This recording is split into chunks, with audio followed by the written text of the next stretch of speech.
Thinking about using your credit card to jump into real estate? It's a tempting idea, especially with this sizzling property market. But here's the deal.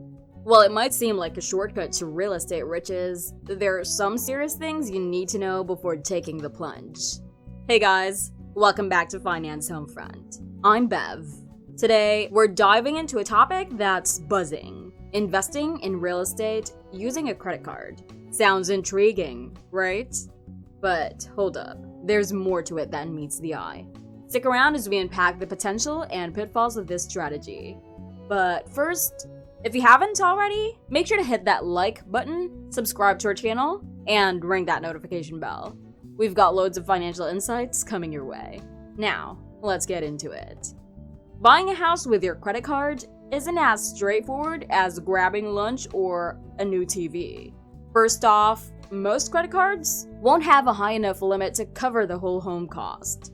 Even if you do qualify for a sizable credit line, there's another hurdle. The folks handling the deal, like the title company, usually need payment in certified bank funds, not credit card payments. You can't just swipe your way to a new home, but your credit card can still be a handy tool for real estate moves. So here's the deal. If your credit limit is solid, you can use a nifty move called a cash advance. It's like turning your credit card into actual cash for your real estate plans. Quick tip, watch out for the fees. Usually 3 to 5% of what you're grabbing. And the interest rates might be higher than your usual card rates, kicking in right away. Another strategy, use your credit card for all the extra real estate stuff.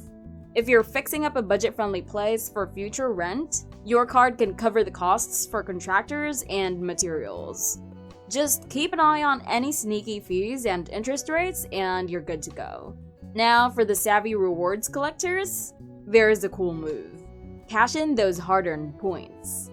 Okay, the cash value might not be as fancy as a travel spree, but it can fund your next property move, especially if you've been racking up points on both business and personal cards. So let's talk about this kind of unusual move, using your credit card for real estate. Surprisingly, it's got some perks. First off, speed. If you're itching to jump into real estate but don't have a mountain of cash, your credit card can be your saving grace. You skip the waiting game and dive straight into the investment scene. Then there's the money talk. Traditional home buying comes with a bunch of fees. Think origination fees, appraisals, and escrow fees. But with a credit card move, it's like cutting down on the extras. Fewer closing costs mean more dollars in your pocket. And here's the cool twist. Using your card for real estate extras can turn into a rewards bonanza. Say you're fixing up a place. Slap those renovation costs on your card and watch the rewards roll in. It's like doubling the benefits, investing in property and stacking up rewards. So yeah, using your credit card for real estate might not be the usual path, but it's got its perks. Quick entry into the game, fewer fees on the table, and bonus rewards. Not bad for an unconventional move, right? Using a credit card to invest in real estate comes with significant downsides to consider. Here are some drawbacks if you're thinking about buying rental property with credit cards. Difficulty in direct use. You can't simply use a credit card to close a real estate deal. You'll likely need a credit card cash advance, which may come with lower limits, higher APR, and additional fees. High interest rates. If you resort to a credit card cash advance, you'll face high APRs compared to other financing options, like personal loans, which generally have lower interest rates. Increased risk. Credit cards allow immediate purchases even without the cash on hand. However, this convenience comes with the responsibility of repaying the amount, regardless of the investment outcome. Repaying over time can lead to substantial interest charges. After weighing the pros and cons, consider these factors impacting your real estate investment. Additional funding. Assess if your credit card limit is sufficient. If not, you may need additional funding sources. Local real estate market. Understand the local market. Choose a desirable property and evaluate renovation needs for profitability.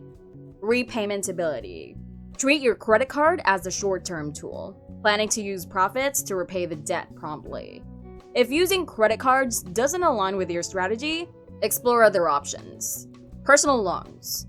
With strong credit, personal loans offer higher limits, longer repayment terms, and generally lower interest rates than credit cards.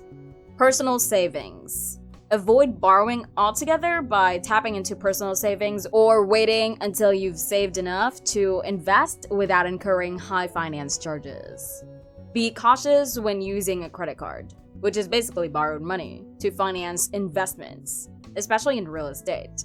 Following key credit card guidelines such as managing your credit usage and paying off your credit card bills entirely can prevent you from getting into debt while pursuing your investment goals. I want to emphasize that I'm not a financial advisor. The content in these videos is meant for educational purposes and doesn't constitute financial advice. Investing always comes with risks, and even though you can take steps to minimize them, the responsibility for your investments lies entirely with you. Please make sure to do thorough research as I'm sharing my opinions, and there are no guarantees of gains or losses on investments. Your financial decisions are crucial, so take the time to understand and consider your choices carefully.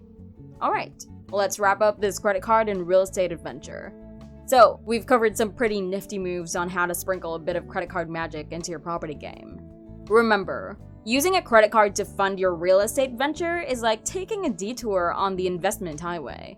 It's not the usual road, but hey, it's got its own set of advantages. In the end, using your credit card for real estate is like adding a little spice to the investment recipe.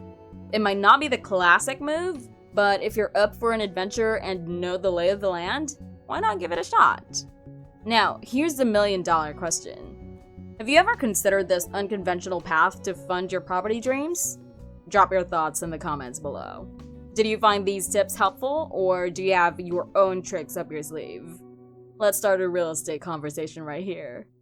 If you enjoyed diving into the world of credit card wizardry and property plays, give us a thumbs up. Hit that subscribe button and don't forget to ring that notification bell. That way, you'll be the first to know when we drop more money-making wisdom. Until then, happy investing, and remember, the property game is all about making those smart moves. See you in the next one!